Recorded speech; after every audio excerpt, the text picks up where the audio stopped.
여러분 안녕하십니까? CFC 송삼영입니다. 오늘은 특별한 인터뷰를 진행하기 위해서 예수님교회 민창기 목사님을 찾아왔습니다.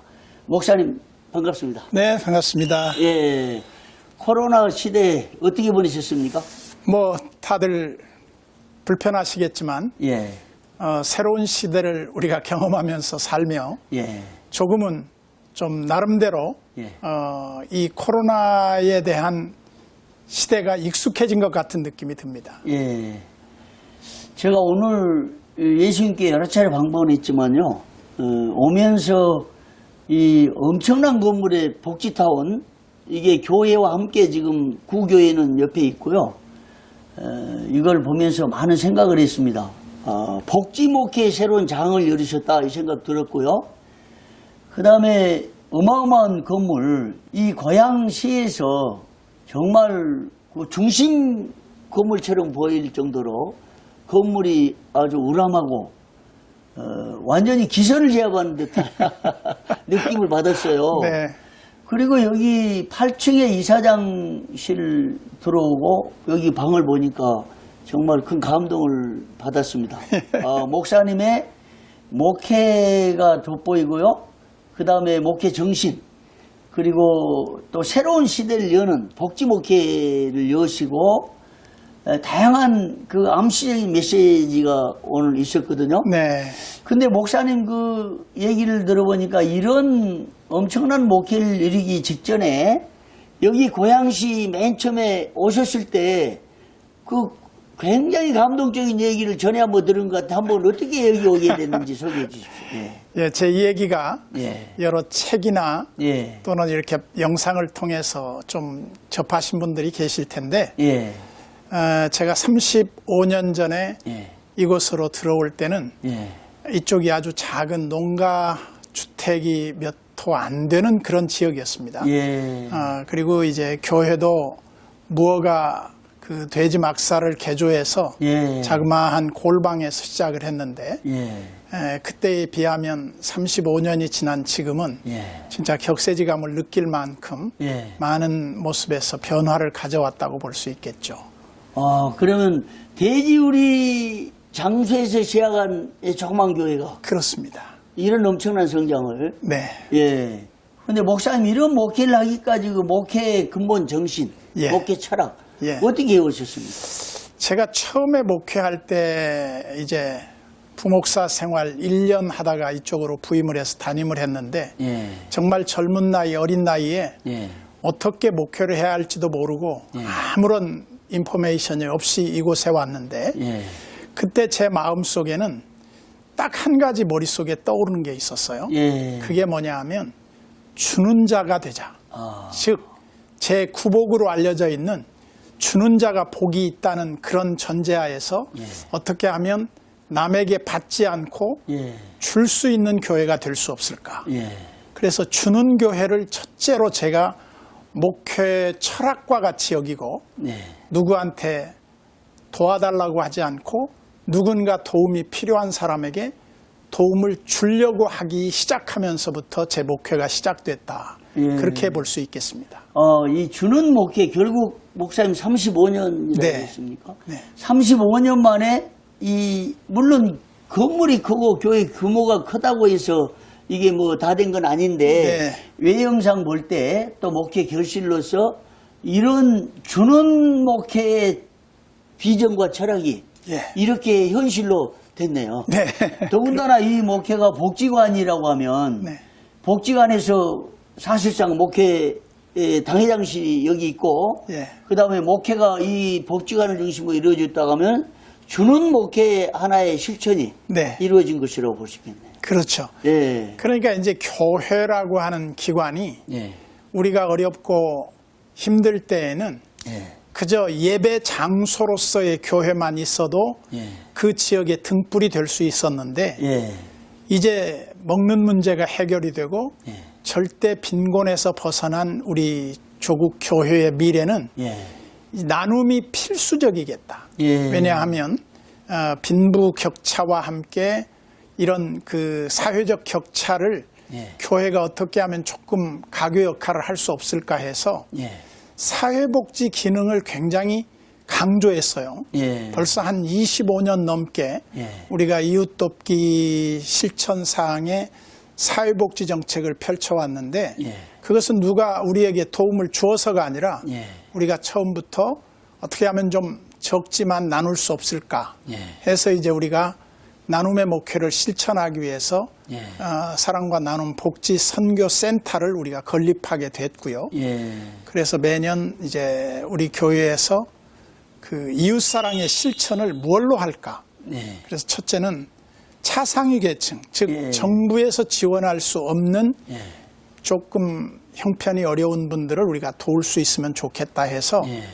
다는 못 돕지만 우리 지역의 일부라도 우리가 돕자 해서 예. 한 30년 가까이 그들을 도와주고 있는데 예를 들면 쌀 나눔, 예. 김치 담그기, 예. 그 다음에 또 더 나아가서는 그 어려운 환경 개선, 집 예. 고쳐주기, 예. 뭐 전등 갈아주기 예. 등등 이런 작은 부분을 실천해 왔고요.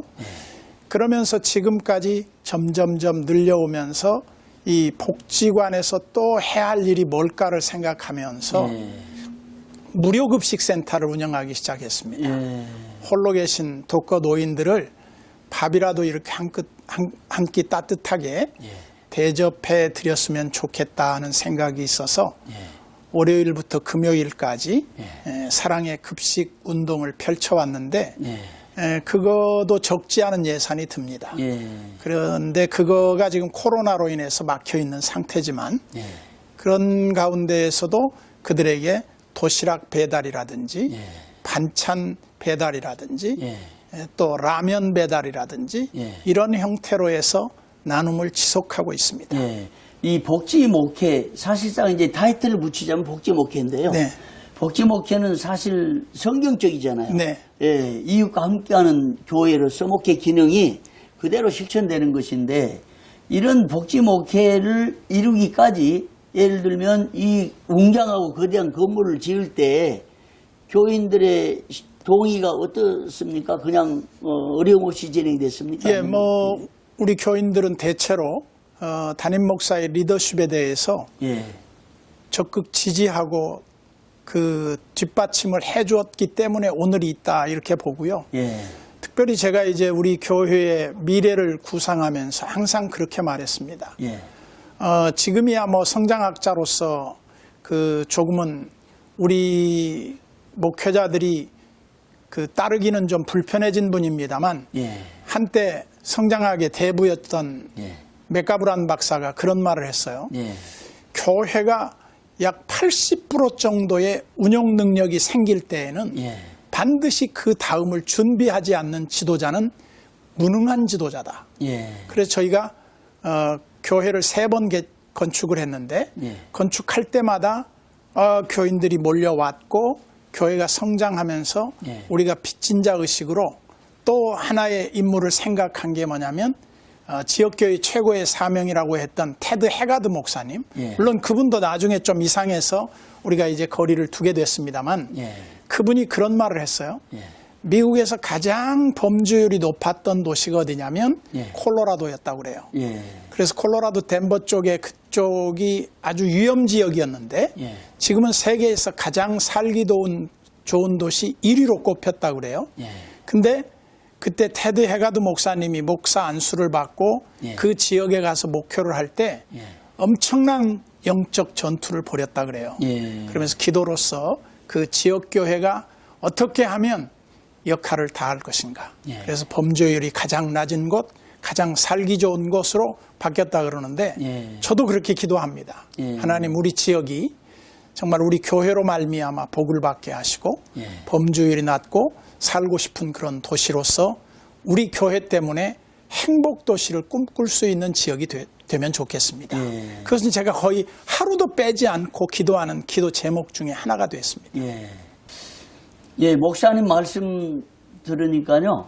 이제 목사님의 그 목회 비전, 네. 이게 35년 전부터 가졌던 그 아주 간절한 목회 비전이 이제 결실을 맺었다고 보고요. 네.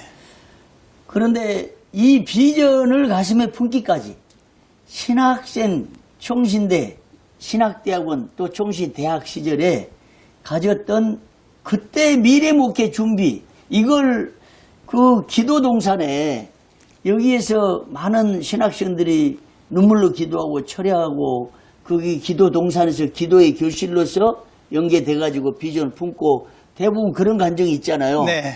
근데 목사님이 총신대학 시절, 신학대학원 시절에 그 소위 영성관리, 기도관리 어떻게 하셨는지 그게 궁금합니다. 예. 아마 저하고 같이 총신을 다녔던 분들은 예.